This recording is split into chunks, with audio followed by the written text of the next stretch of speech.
ఏట మాంసం కోసుకున్నప్పుడు మాంసం ముక్క తేడా వస్తే బిడ్ల కత్తులు పెట్టుకుని తిరుగుతావుగా. దేశ సంపద తేడా వస్తే మాత్రం మాట్లాడవా? అదొద్దు మనకి, ఇది కావాలి మనకి, ఏట పువ్వుల కూడా పంచేది కావాలి మనకి.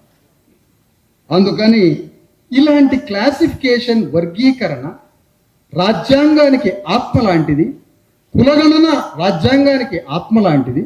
అలాంటి క్లాసిఫికేషన్, షెడ్యూల్ క్యాస్ట్ క్లాసిఫికేషన్ తొలి అడుగు వేసి విజయవంతం చేయడంలో పాత్ర ఎట్లయితే దామోదర్ గారి రాజనరసింహ గారికి ఉందో, తెలంగాణ సంపదని కూడా క్లాసిఫికేషన్ చేసి తెలంగాణ రాజ్య సంపదని కూడా 3.5 కోట్ల మందికి పంచే విషయంలో కూడా మీరు తొలి అడుగులో ఉండాలని కోరుతున్నాను.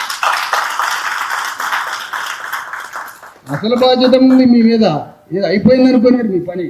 అసలు బాధ్యత ఉంది, మొత్తం తెలంగాణ సంపదను పంచొద్దు మీరు. అసలు పెద్ద పని ఉన్నది. అంత పెద్ద పని మీరు మీద వేసుకోవాలంటే అంత పెద్ద బాధ్యతలోకి కూడా మీరు పోవాలయ్యా. అర్థమైందిగా?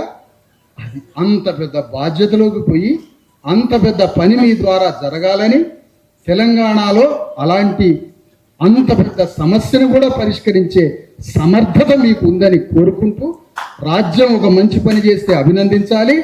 రాజ్యం ద్వారా ఏమైనా ప్రజలకి నష్టపడేటువంటి కార్యక్రమాలు జరిగితే ప్రశ్నించాలి. అందులో భాగంగా సమగ్ర కులగణన సర్వేలో కొన్ని అవకతవకలు జరిగినాయి.